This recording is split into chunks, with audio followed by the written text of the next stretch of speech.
বহিরাগা নিবেদন। কতক্ষণ দাঁড়িয়ে রয়েছে? তা আধ ঘন্টা। গতকাল রাতে ভারী বৃষ্টিপাতের কারণে বলছেন যে ট্রেনের দুর্ভোগ, কতটা অসুবিধার সম্মুখীন হচ্ছে? খুবই অসুবিধার সম্মুখীন হয়েছি। আমাদের তো স্কুলের টাইম হয়ে গেছে, যেতে পারছি না। সেক্ষেত্রে দাঁড়িয়ে স্কুলেও তো একটা ঢোকার ইন টাইমিং থাকে। সমস্যা হচ্ছে, মানে আমাদের সমস্যা হবে, স্কুলে গিয়েও সমস্যা হবে। আপনার নাম? আমরা মধুমিতা ঘোষ। হাসনাবাদ লাইনে। আচ্ছা, ট্রেনের সাধারণ দিনের তুলনায় আজকে একই অবস্থা না? না না, আজকে তো চরম দুর্ভোগ।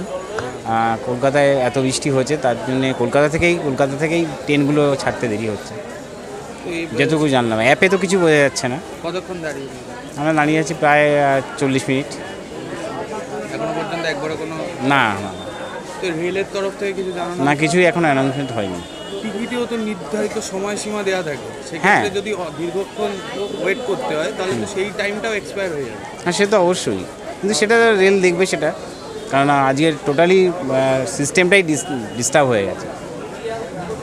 আপনার নাম? 10-20 মিনিট হয়ে গেছে। ট্রেনের কি খবর আজকে, মানে সাধারণ দিনের থেকে একই না আলাদা? আমি তো বলতে পারবো না, আমি তো মাঝে সাঝে আসি।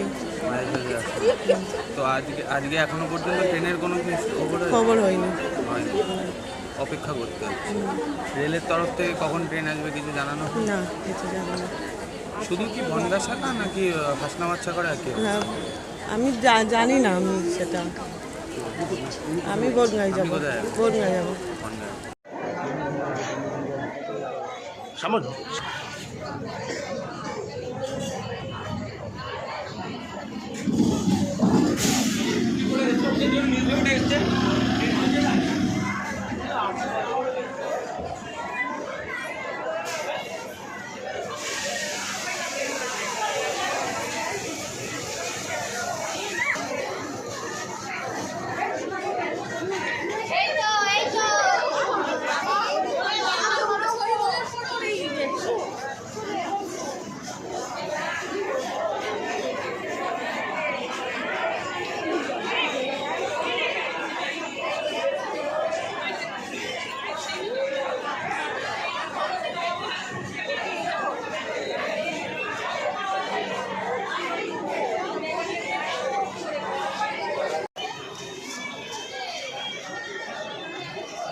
দুদিন